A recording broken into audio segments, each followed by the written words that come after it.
Okay, everybody, so much art history, never enough time to cover it all, so let's go run through the art museum. I added a couple of slides to this, and I think one thing I forgot to mention yesterday in this era, I talked about the hierarchy of the different kinds of painting, but there's also a hierarchy among media. So painting is seen as a higher form of artwork than sculpture at this time. So we're going to be focusing mostly on painting and the 2D arts instead of the 3D arts during the Rococo era. All right, and we went over this yesterday. I made a couple of changes to this. This guy is the regent who took over after Louis XIV died, and I was telling you guys yesterday that he was um, uh, very undisciplined. Basically, he didn't really rule the country. He just squandered the money. He was a tremendous waste of public funds. So he saw the money that the government had as his own personal bank account, and so he was only concerned with uh, uh, uh, having fun and spending the money. All right, and not on anything that would benefit people, just on himself. So he totally mismanaged France's treasury. And then I also yesterday I mentioned debauchery a little bit, and so because Louis XIV had such an iron grasp on his government, he wouldn't let anybody do anything.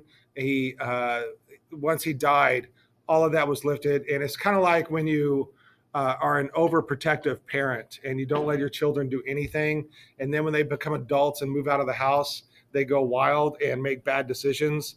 That's what's going on in France here. So I'm going to return to this idea of debauchery later on because uh,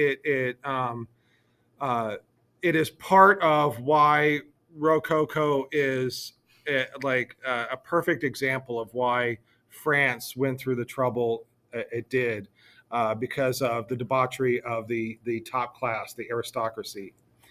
All right, and I discussed why the everybody moving back into Paris, and I discussed the homes. All right, and over doors. All right, so we ended up with this slide right here, the salon with the small s. All right, this type of salon is basically a group of people getting together and having a discussion. And it is it takes place among the aristocracy. It's almost kind of like the opposite of debauchery. They have a civilized conversation. They discuss politics. They discuss literature. They discuss history, philosophy, and art is what they discuss.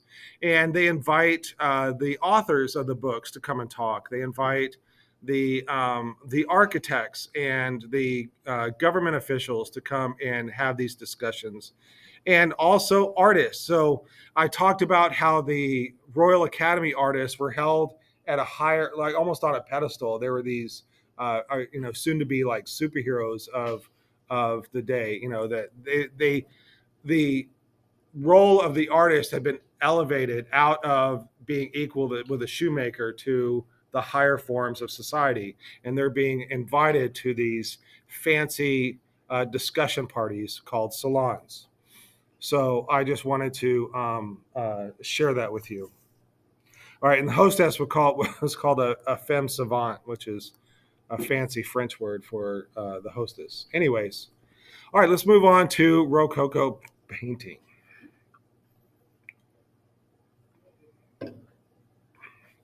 We're good to move on. All right, and our first artwork of the Rococo is Pilgrimage to Cithara by Antoine Watteau. Looks like it's a W. It says Watteau. It's pronounced like a V, Watteau. And I put this picture in here to show you the size of the artwork, give you a sense of how large this is.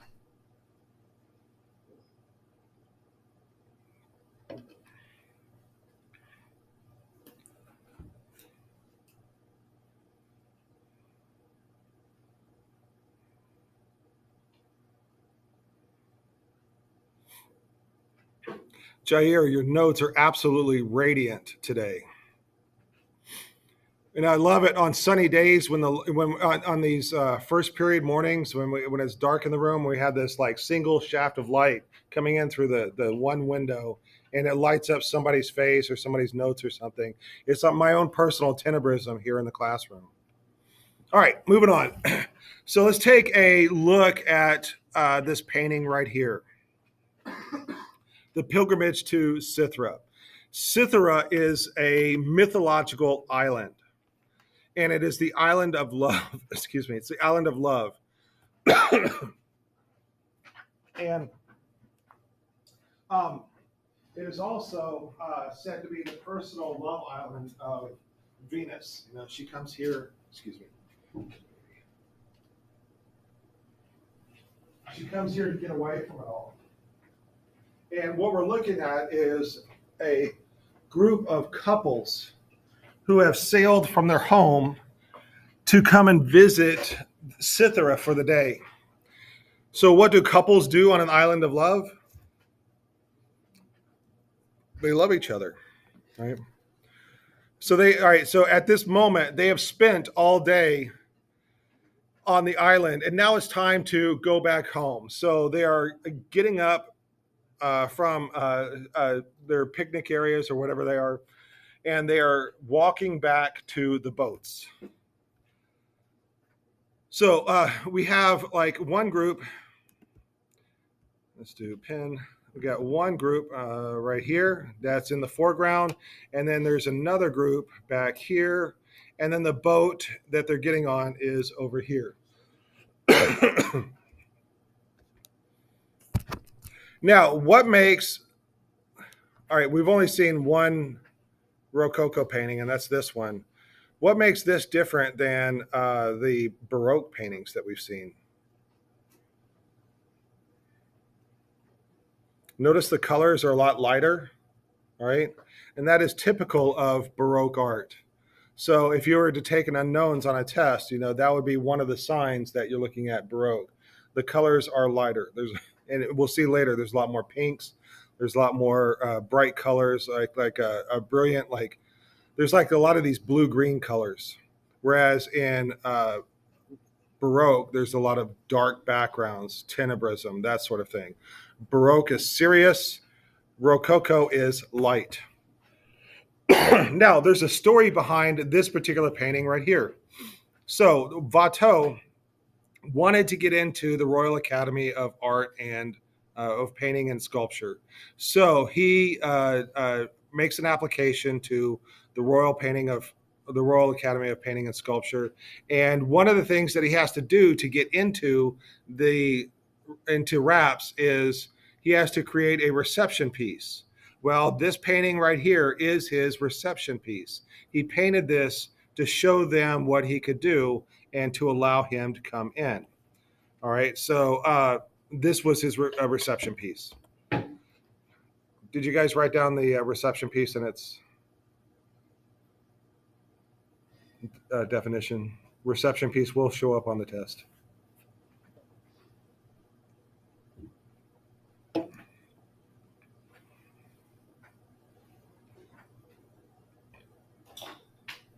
Are we good? Ready to move on? Now, reception pieces are typically a history painting. All right, so is this a history painting? Is this about a moment in history? No. Is this a strong religious story, like from the Bible?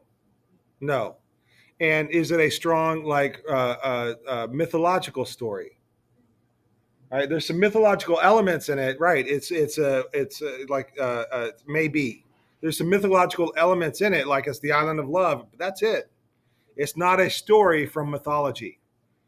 So this does not fit nicely in the category of a history painting. So he's assigned to do a history painting to get into the Royal Academy of Fine Arts. This is what he comes up with. It's not a history painting. So how does he get into the Royal Academy of Fine Arts? He doesn't really do the assignment. So when he submitted this painting to the salon, like I said, it didn't fit in the category. So rather than rejecting Watteau's application, the Academy made up a new category just for this painting. That new category is called a fete gallant. So now we can add that to our hierarchy of paintings. There's history painting, there's portrait painting, there's still life, landscape, genre painting, and now there's fete gallant. Fete means festival, gallant means amorous. What does amorous mean? What does amorous mean? Amour? What does amour mean? Love, that's right. Amorous means lovey dovey.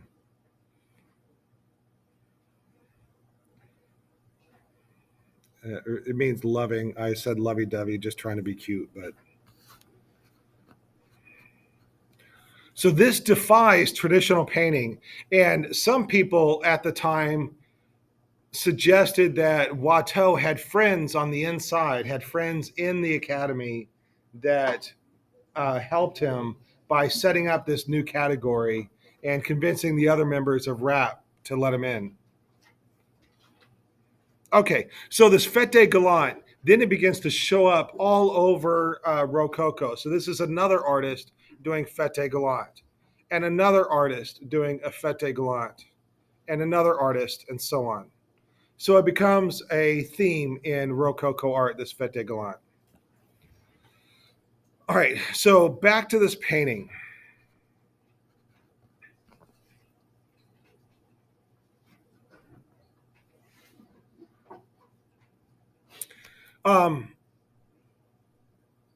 There is, if you look on the very right side, there is a statue right there that has, it is Aphrodite or Venus. And you can see right here, let me do this.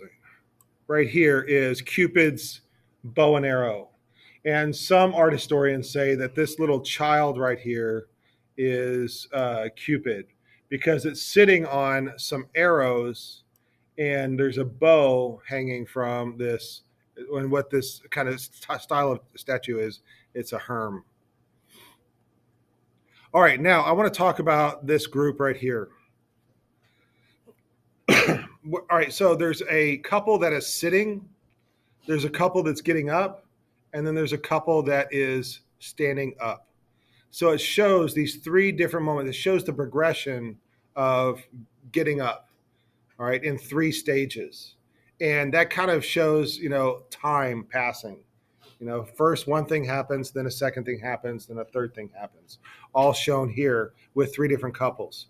But it could very well be like one couple getting up. And that's an interesting thing to happen in this picture right here.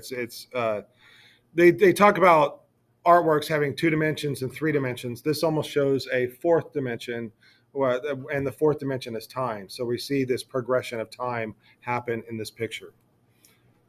One thing I want to talk about is, do you see the lady on the far left? All right, this lady right here. All right, she is. Let me back up. When I first took my first art history class, I remember very distinctly the professor saying that as they're leaving, they're looking back at the island and feeling sad that they have to leave this island of love. And I remember disagreeing with her because there's only one person that's looking back, and I don't think she's looking back because of. It doesn't look like she's looking back at the island. And I've heard art historians say this over and over and over again, that they're looking back at the island with a sense of longingness or sadness because they have to leave the island after being on this island of love all day. And now they have to, it's like going to the amusement park and then at the end you have to go home, and you don't want the fun to end. I don't think she's looking back at the island. I think she's looking somewhere else. Where do you think I think she's looking? Can you guess? The other people, right? These are all friends together. She's looking at their friends. And then also, I want you to notice something else in the picture. What are the men holding? Yes, they're these walking canes. All right. So if we look back at this couple, all right, the couple that is sitting down, all right, where's his walking cane? On the ground. All right. The couple that is standing up, where's his walking cane? He's holding it. The couple that's getting up, where's his walking cane? She's holding it. So I could easily imagine, hey, we're about to get up. Can you hold this for me while I get up? She's, yeah, sure, I'll help you. And so she's waiting for them to get up, so she can return the walking cane. To me, that seems much more plausible than looking back at the island with this longing of not wanting the fun to end. All right, that's my own opinion, and Watto's not here to ask, so I just have to guess.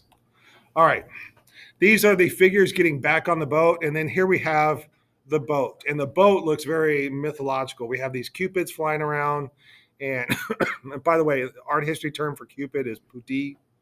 A single cupid is a puto, and many putos is a or putti. And we have these figures, these rowers. They don't look like normal people. They look like they're mythological spirits or something. And it's kind of an odd looking boat. And here's another painting by another artist of the same exact thing. And if you look at these boats, they look like almost like little mini yachts of like pleasure craft. And anyways, and here are the stages of getting up. First, you're sitting down, then you're getting up, and then you're up. We have the putti in the sky, and then the last thing I want to talk about is one thing that really separates Rococo even from uh, uh, Renaissance is the detail. Right, the Renaissance. Remember, the Renaissance, every leaf was painted. All right, and here we have this rough texture to indicate the foliage and the leaves. All right, I've got a story for you. All right. In the war between Roman Christians and Ottomans in Jerusalem, Armida was a sorceress. You can see I added the witch hat onto that image. So the amazing powers of Photoshop. No, it's not even Photoshop. It's PowerPoint. All right. So she's a sorceress, and what she does is that she seduces Christians. Like, she's real pretty, and she seduces Christians and puts a spell on them to fight each other. Right? That's how she fights her war. And she was sent to kill Ronaldo. Ronaldo is a captain in the Christian army. Oh, but yeah, she was sent to kill him, but she sees him sleeping, and she falls in love, and she kidnaps him and takes him back to her secret garden and puts a spell on him that he is now in love with her. So now she's in love with him. He's under a spell to be in love with her, and they are spending time together. He gets rescued by his Christian soldiers, and her heart is broken. All right, and it's a very simple story, but that's the story of Armida and Ronaldo. So here is the painting of Armida and Ronaldo, or Ronaldo and Armida, and I'll give you a second to write this down before I start talking again.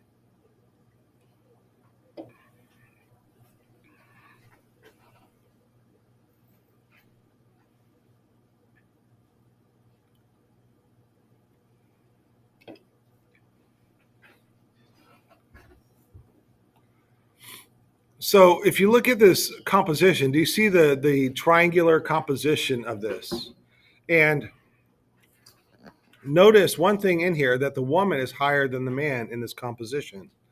And it shows a woman in a position of importance. Like, she is the one manipulating the story. And this painting looks a lot like a history painting. It has a lot of classical elements in it. You can see the classical architecture in the background. And this triangular composition is very classical. It refers back to the Renaissance. But it also has a lot of Rococo elements, the putti, the soft colors, and this theme of love. That's another thing that, if I were to put up two unknowns, and one of them is Rococo, the other one is the Baroque or something else. That's one way you can tell that it's Rococo. Almost every Rococo painting has some sort of a theme of love to it.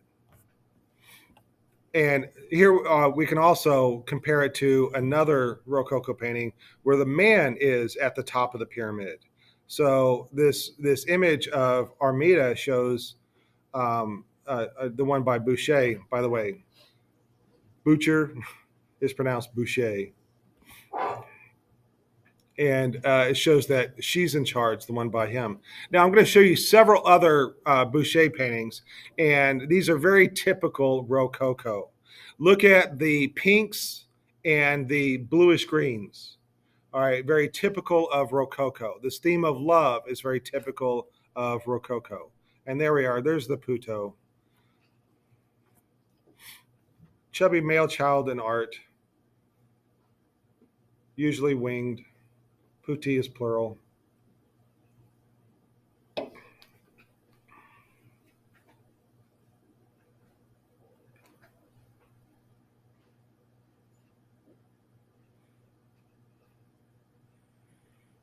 Now, Rococo is a very short lived art style.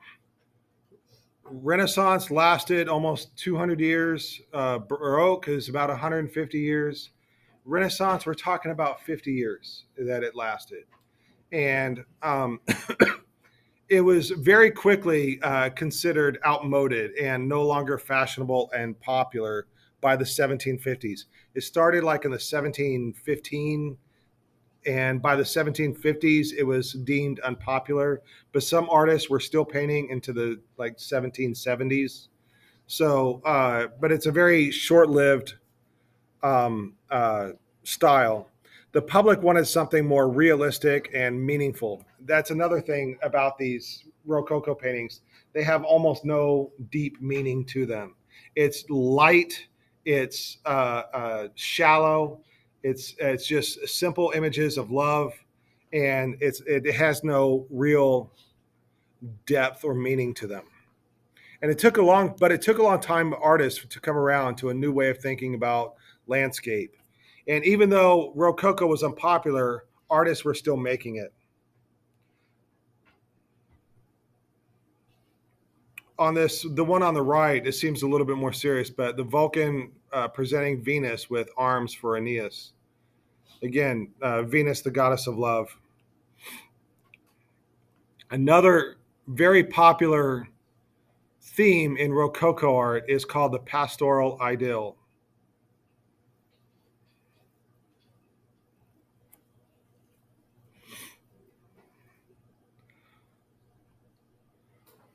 All right, look at this painting right here. Are these people old or young? Young, right? And so it's like young adults, maybe late teens, early 20s, and they're hanging out.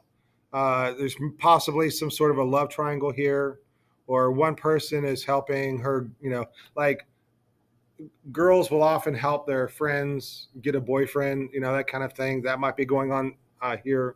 But what's going on in this picture right here, and very popular. There's lots of paintings like this. Basically, this is rich people pretending to be poor people out in the country, and rich people are usually in the city.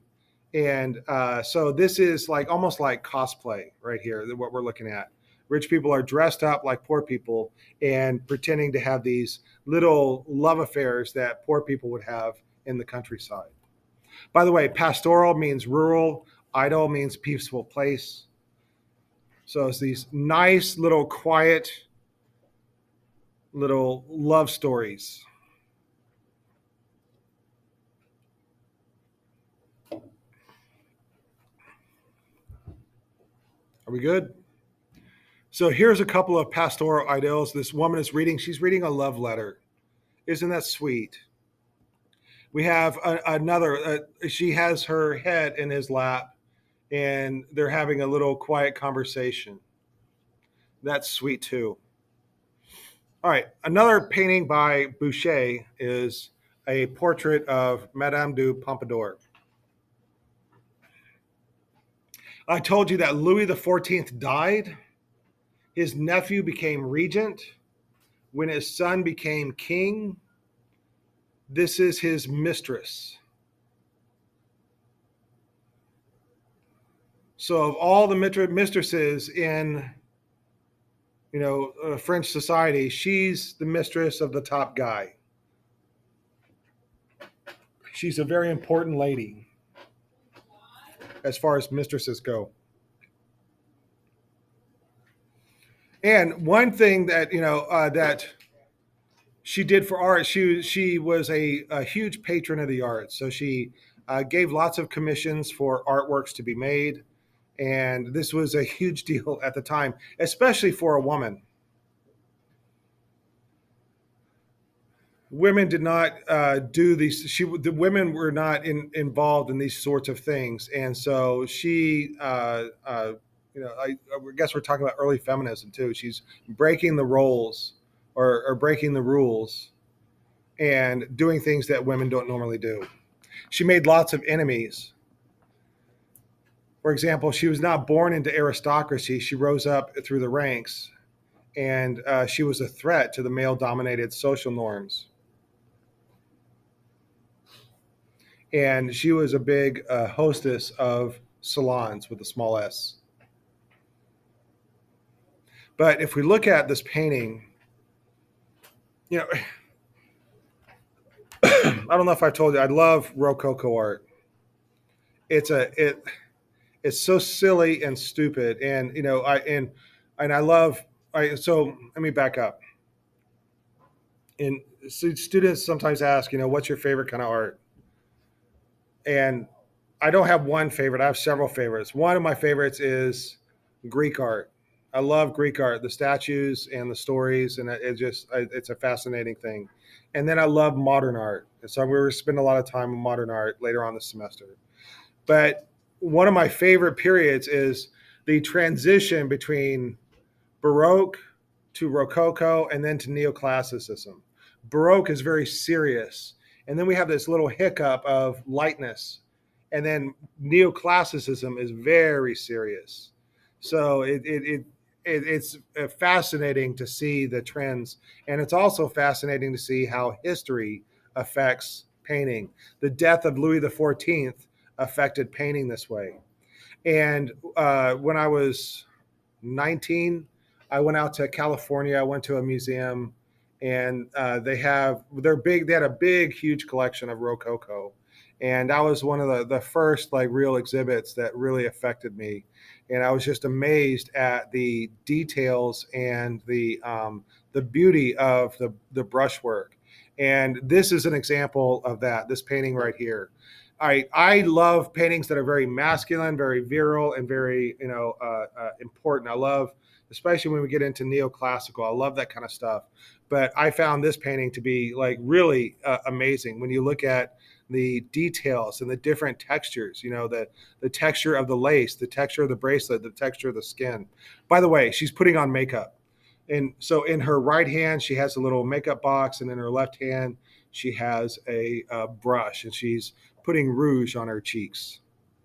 And you can see like the color of the skin on her hand and the color of the skin on her face and chest are very different. So it's almost like clown makeup that they're putting on. Anyways, the textures of the lace are just amazing. All right. And we're right at 8:01. So, and this is a perfect time to stop. We'll get into a couple of other artists on Monday. Are there any questions about anything that we've discussed so far? Any questions about the beast? Any questions about your grades?